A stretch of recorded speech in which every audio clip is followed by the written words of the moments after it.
dear Pepper. Happy birthday, dear Tashi. Happy birthday to you. Happy birthday to you. Happy birthday, dear Tasha. Happy birthday. I didn't know Mugati. Oh, Mugati, no, why?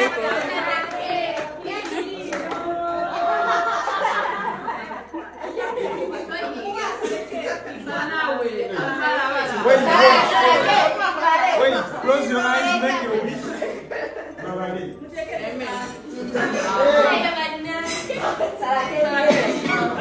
Bana mwabo obuwala muleke mbabulire. Congratulations, Mina the Queen. Congratulations, Mr. Aviator. Congratulations, the Nyanzi family. Congratulations, my people.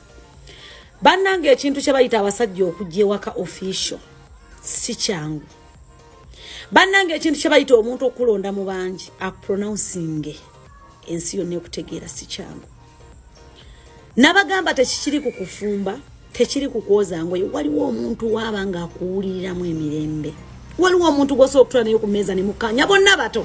Kati gwolabye ali ku sugar daddy mwemuwoza nti nja kwagala ku sugar daddy. Ojja kuluma omutima paka kufa. Naye ekintu kye bayita omusajja okusalawo akulonde mu bangi si kyangu. Kubanga abasajja bakwana abakazi banjawulo basuubiza abakazi banjawulo okukola ki obbawasa. Kyova olabanga essimu z'abasajja baziyita butungulu. Bangi abali awo abalinze basuubiza nga naawe mwoli nga nange mwendi nga abasuubiza obbawasa gutolooza nti gwe wekka gwalaba. Kati ate okutunula n'agamba nti buli bwe nayita bagenda gamba bba wa gundi. It takes a man.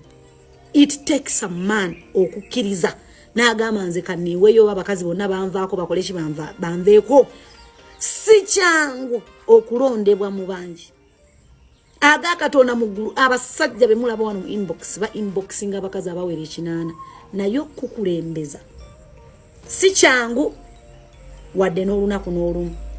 Omusajja atunuulira bwagenda okutambula mu bantu agezeeko okukwana bamugamba oli mufumbo twalaba emikolo gyo, oli mufumbo twalaba emikolo gyo. Abasinga kibatiisa si kuba nti batya empisa zaffe. Nabagamba nti abasajja fe abakazi tuli banafu. Osobola okwagala omusajja olw'empisa ennungi zakuyisaamu naye ate omusajja tasobola kukwagala kubeera nawe nga si gwe gwayagala. So to find a soulmate is to kneel down and pray.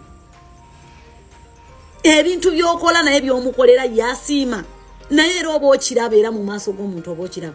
Ate n'ekirala waliwo family zinga ziri mu kasente. So family teziri bubi olumu.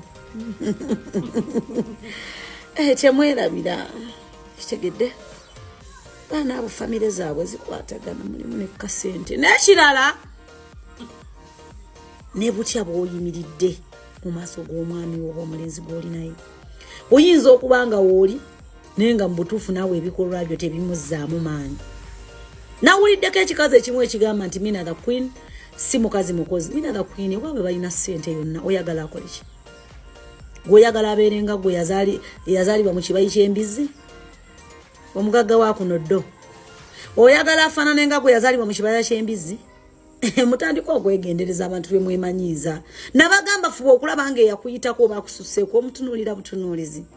Tunuulire butunuulizi omuteeke apart oboneebone n'ensi. Yes, I say congratulations Mina the Queen kubanga kirooto kya buli mukazi yenna okumwanjula mu bakadde be.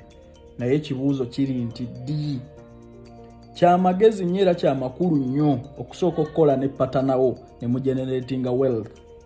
Osanga abavubuka abatonga abakazi babakozesezza ensobi kubanga kituufu kirooto kya buli mukazi okumwanjula naye omukazi gw'obeera naye mu relationship n'atakugamba byakwezimba ng'akupushinga kumwanjula naye mwegendereze.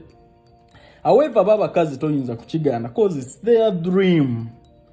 Naye abasajja naffe tunoonye nnyo abakazi abatupushinga into development kubanga kirungi nnyo era omukolo gunyuma nnyo ng'omukazi otambuddeko naye mukoze wamu muwangadde.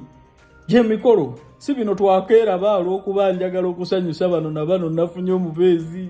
Otegera tukole emikolo. Osanga abavubuka bakoze emikolo wano ne bateeka ssente mu mikolo empitirivu okugulira abantu emmere ku byalo basanyusa abantu b'oku byalo nga talina wadde 5 ku 100.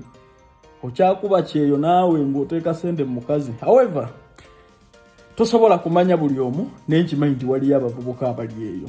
Mbakubiriza nnyo era nkibagamba it's very good okulaba nti osooka otambulako ne patanawo mukole wamu emikolo gijje kwesanyusa.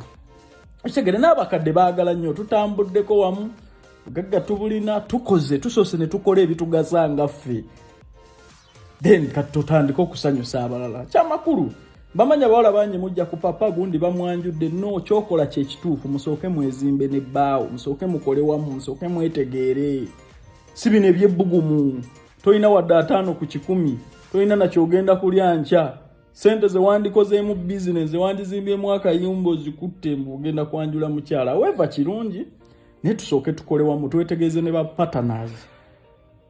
Hiye mujja kunkwata bubi naye that's knowledge. Simanyi muntu apangisa kiki kutwala kwanjula mukazi nga landlord agenda bagoba enkya mwawukane. Sente zo muzikwate mwekulaakulanye. Mukole mu generating wealth bibala bye muina wakati wa mwe bimuna mukoze hii mutandika okusaasanya. However, that's overlanze bye toyinza kubinda bako cause I don't support such.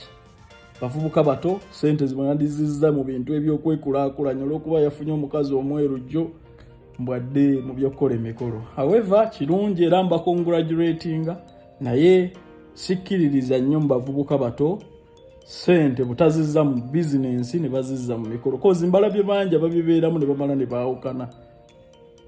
But for now yenze president w'abankuba kyeyo I congratulate Mina the queen cause kirooto kya buli mukazi yeera musajja munange nkugamba it's very good idea okusooka okukola ne patanawo era n'omukazi akusindiikiriza mu mikolo nga takugamba nti tuzimbe y'akayumba tusooke twekulaakulanye naye mulabe edduka kinga naye ezo omukolo gwammwe tegunyumidde kumanyoko nyoko omuniyo yasamirani omukolo tegunyumye kyonna kitunulanga ebyawongo kiringa ampu z'oluguudo kumanyoko kutatoyizo totwasamira gwe saara mazigwe wagwa olinga ebibeere by'embwa olinga enkodomali efiiridde ku kubo kyasamiridde kiringa kalooli ebuukirira amagi kumanyoko kyonna kitunulanga enduboota y'amazzi oyasamirani Mina za queen akubya omukolo wa n'ensi neewunuukiriza ojo twasamira kutamaze Dubai yegwe ekyeyonga kyakusala nga tovaayo